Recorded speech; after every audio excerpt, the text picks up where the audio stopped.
Good evening, everyone.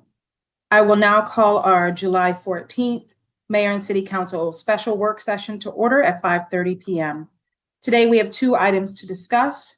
The first is ordinance number 2042, an ordinance amending the general operating budget and capital improvement program of the Mayor and City Council of Laurel, Maryland for the fiscal year July 1, 2024 through June 30th, 2025, and to provide an effective date. I believe that we have Director Michelle Saylor here to provide us with additional details. Thank you so much. Thank you, Madam President, members of the City Council, and Mayor Sidnor.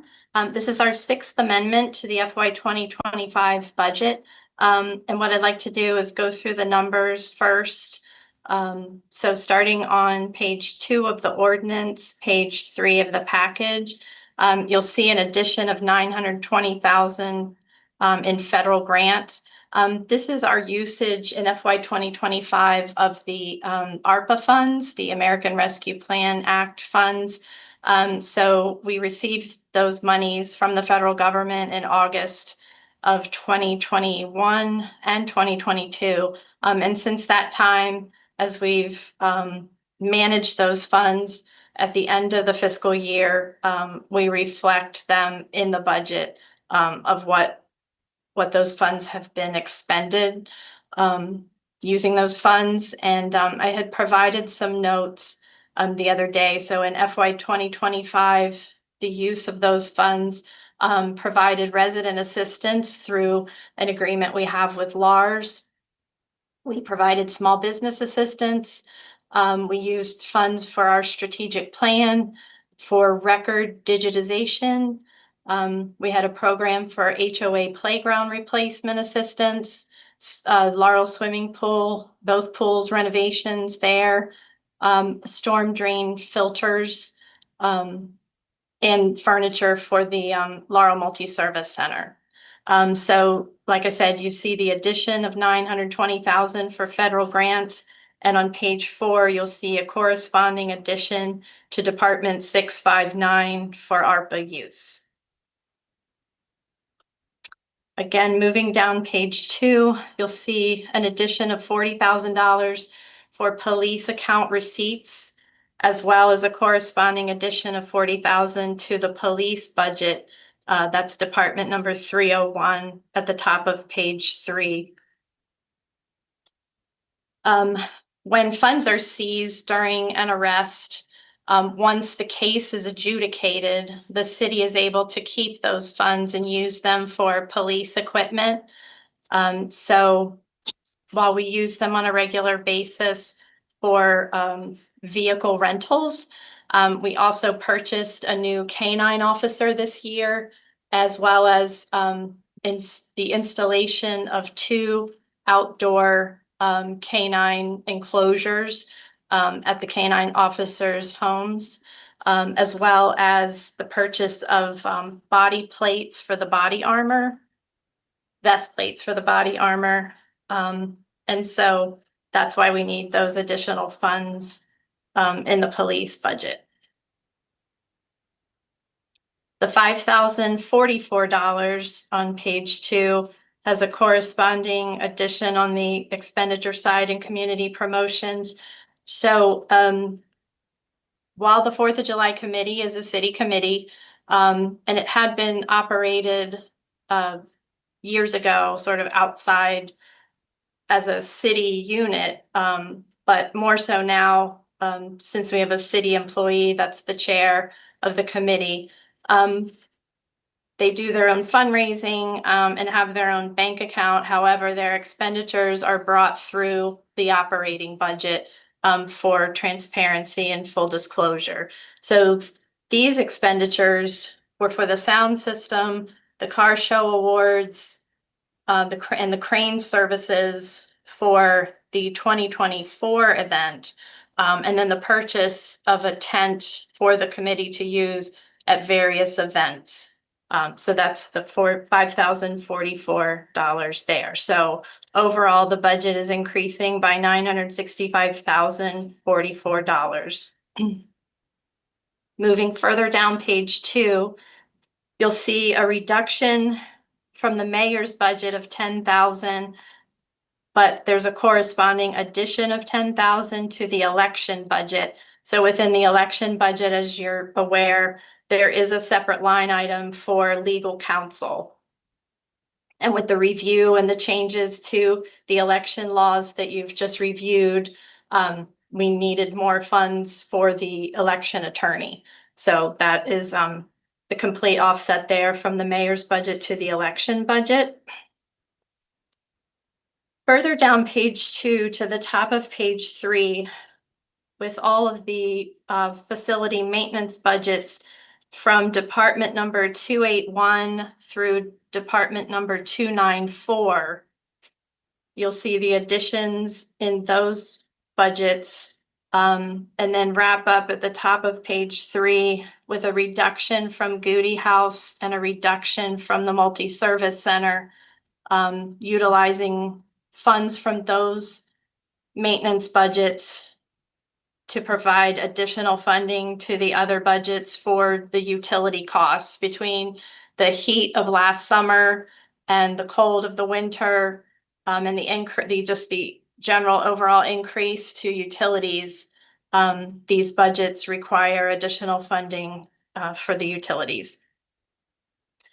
And then moving down page 3, so you'll see a reduction of 75,000 from the snow removal budget.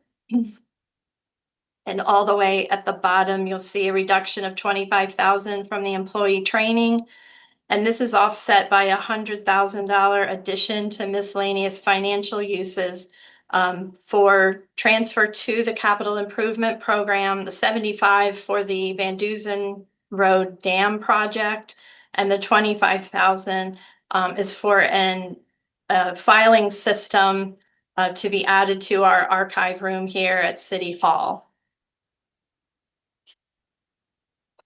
And then below that, you'll see where the projects are reflected with the addition of the 25,000 and the 75,000 to the CIP there at the bottom of page 3.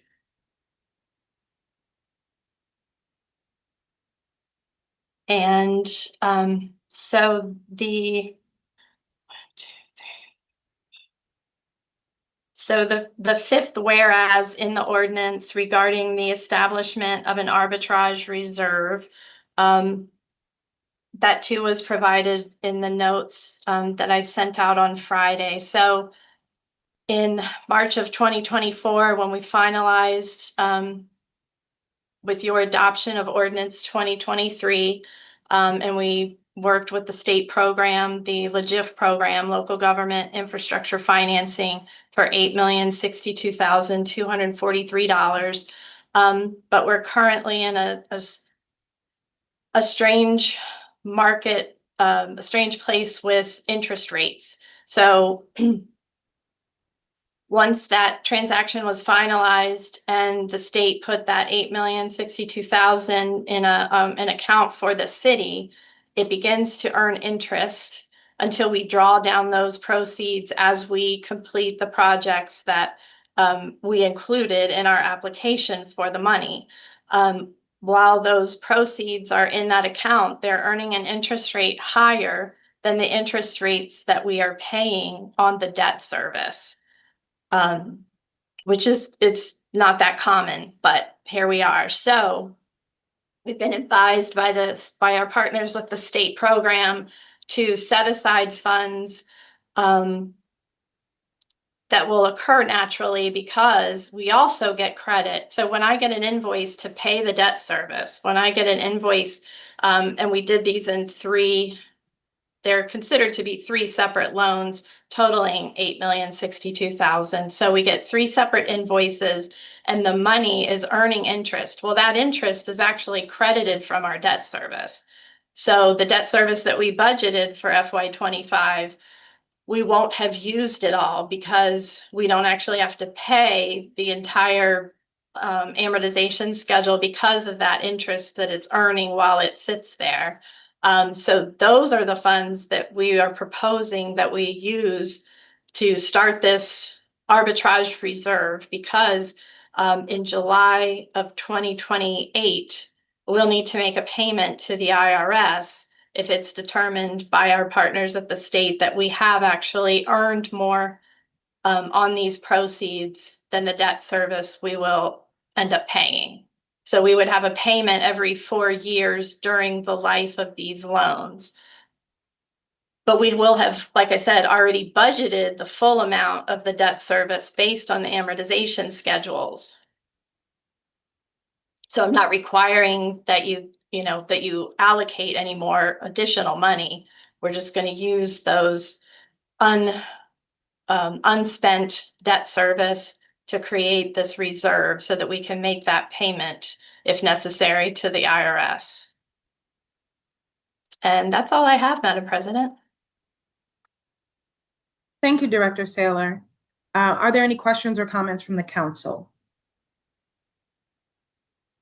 I see Councilmember Adrian Simmons has a question. Please proceed.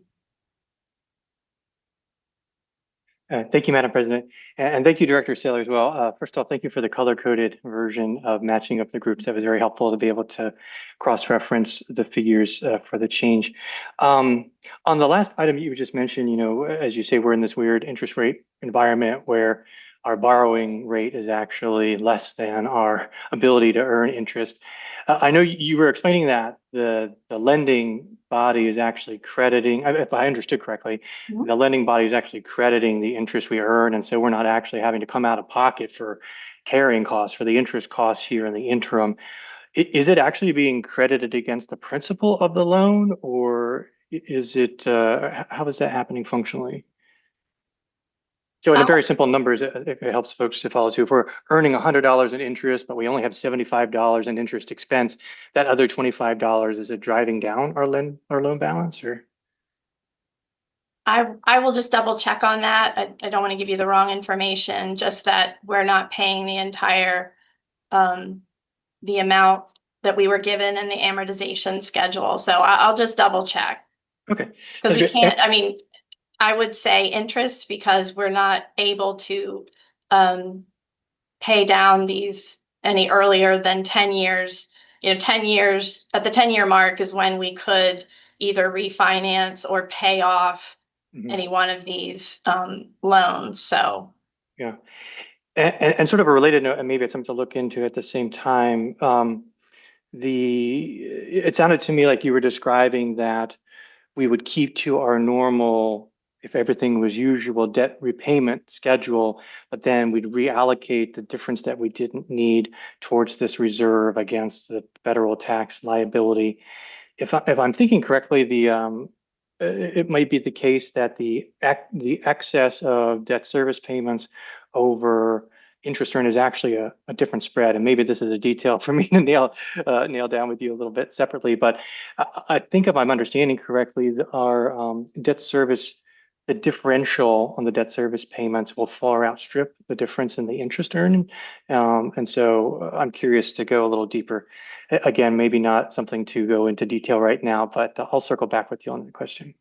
okay, yeah, I wouldn't want to budget any less than what the amortization schedule calls for, simply because, volatile markets and just not knowing what might happen just over the course of our fiscal year is, and then running short if, we tried to take some other projection of how much it would really be or how much credit we would get or how much interest would be earned. So, yeah, and I think it's very wise for us to be anticipating and saying, hey, if we've got to come up with some money to send to the IRS, let's be sure we've adequately sort of earmarked for it within our spending budget. So again, maybe we come out a little ahead and we can use that money somewhere else. Is sort of what my thought is along those lines too. Right. Yeah. We've been able to do that in the past, not being in this type of environment where there could be a potential penalty, I guess, if you will, in the future, that we have been able to do that. Yeah, and there's a similar sort of tax law on the charitable side where you have this debt lending where if you borrow money, but then you use it for a for-profit activity, you can do this interest arbitrage that gets penalized. So yeah, I definitely understand. We want to be sure we hedge that. Thank you. You're welcome. Thank you. Thank you, Councilmember Simmons. Are there any additional questions from our council members or comments? All right. Seeing that there are no questions, And I don't see any objections. We'll be moving this item to our regular meeting for the introduction and first public hearing. Thank you, Director Saylor. We appreciate it. Thank you, Madam President. Next on our agenda, we have a bid recommendation for pipe repairs for Van Dusen Road Dam. Today, we have the Department of Public Works and we have Acting Director Tommy Helms to help us understand. Thank you so much. Good evening, Mayor Sidnor, President Clark, and Laurel City Council members. The Department of Public Works is requesting approval for awarding the contract for pipe repairs at Van Dusen Dam, MD Dam number 615. This project focuses on critical infrastructure improvements to the Van Dusen Road dam structure.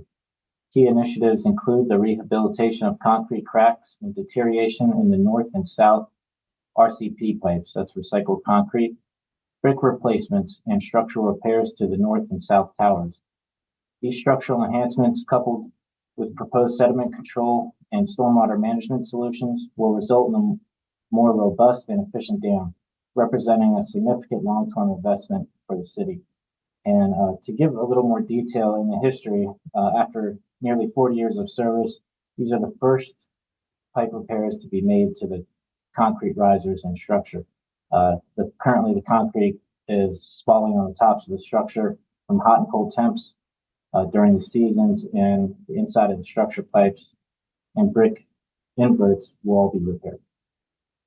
The Department of Public Works has solicited public bids for this project, resulting in the receipt of four submissions. A formal bid opening was conducted on June 9th, 2025 at 10 a.m. in the council chambers.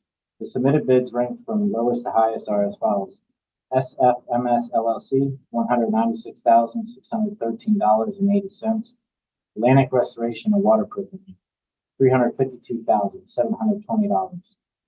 Mar Allen Concrete Products, $403,459. Triangle Contracting LLC, $458,500.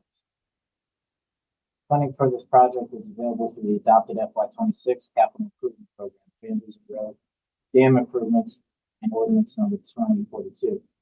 It's recommended that the contract for this project be awarded to SFMS LLC from Bethesda, Maryland, with a bid of $196,613.80, with the contingency of an additional $19,661.20, for a total of $216,275.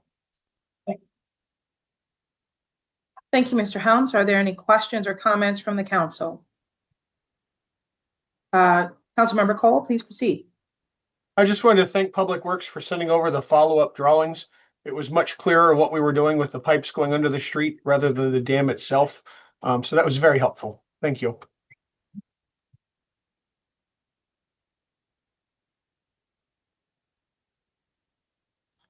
Thank you, Councilmember Cole.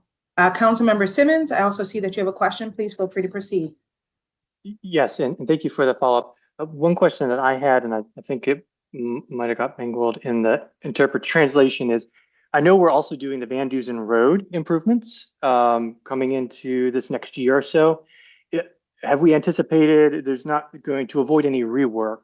You know, if we go in, repair what we need to in this pipe, we don't have to like dig it back up and redo any of it when we actually go through Van Dusen Road. I suspect not, but I figured I'd at least ask the question.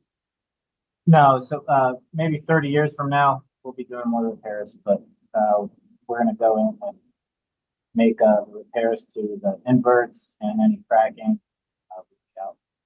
Yeah, and so the repairs we do next year to the road aren't going to affect what we would do this year on the dam, on this pipe, right?